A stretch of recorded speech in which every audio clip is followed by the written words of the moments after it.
Well, Yes, we can hear you. all right. So I'll speak to the Harbor Oaks process.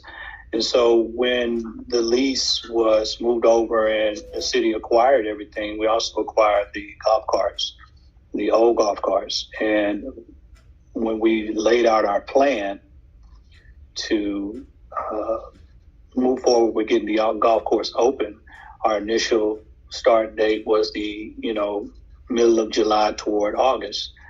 Well, those plans did change. And when we went into the agreement, it was an assumption, which means we took over that lease, which is why we had to start paying, even whether the cars were new or old, the cars were in place, and we had to start paying in it to have the lease in place. So that's why we went forward with that, and I did reach out to get counsel about doing that, and I just proceeded. I have an email from the company, the financiers of the two emails, actually. One dated June 7th and the other July 26th, in which they will refund us two payments made on the carts following delivery, and also a new pay scale where we were to start paying in August, which would align precisely with the date that we projected to open the golf course. Well,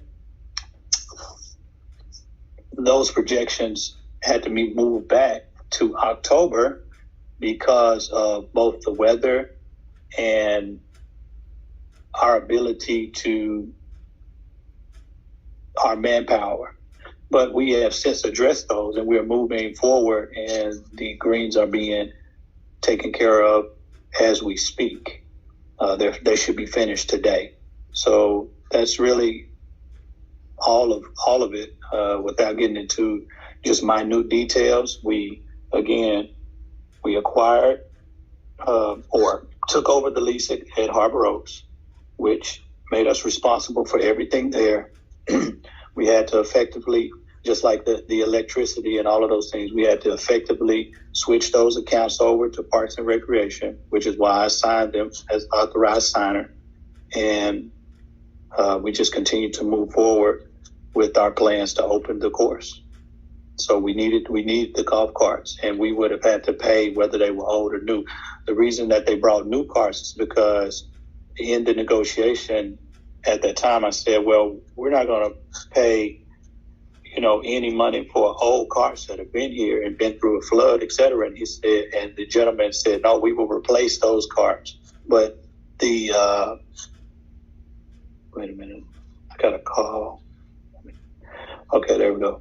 The carts will still have to be paid for regardless. And so to hold that lease and not start another process. So we assumed that. 12th to June 8th. And it was designed to serve the whole child through go back to tell me it took place when now? I'm sorry. June 12th through July 8th. July 8th, okay. Mm-hmm. Okay. So the whole purpose of our camp was to serve the whole child, not just, which is why it's the Sports and Discovery Camp. The model for academics was based on STEAM, which is science, technology, math, engineering, arts, and math. But we add another S, which is social emotional learning, because through our research, we saw that the social emotional learning piece was what was really missing in our youth and in our families. And so we added that element to assist and best serve our children. So we began to bring in the people who we felt were most qualified to work in the center. And so our initial plan, we had someone doing a certified person who was doing the planning for the emotional learning piece, but that individual we had to let them go because they didn't fit what we were trying to do. And so just moving forward, my brother is a licensed professional counselor supervisor, and I saw that no one really in this region holds those type of credentials, and he has a master's degree in rehabilitation and family counseling.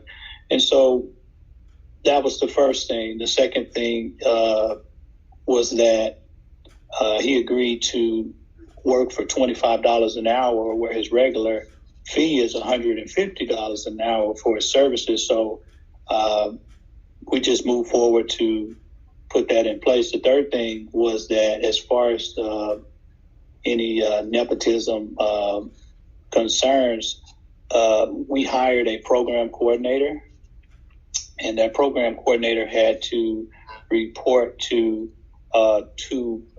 our athletic director for the sports and to our special projects coordinator for the academic piece. And then we had an assistant program director under them, and all of the facilitators, in which he was one, were under that structure. So the way the structure was formed, he was simply a camp worker or facilitator. And everyone who we brought in is certified and degreed to work with children, and they're either teachers or certified counselors. And that's the structure that we had. So that was my thinking behind it. However, after a few weeks later, I received a call from attorney Scott, and she said that, Mr. Glover, there may be a problem here with Fulfill Life Counseling, which is your brother, Leonardo Glover. And I said, okay.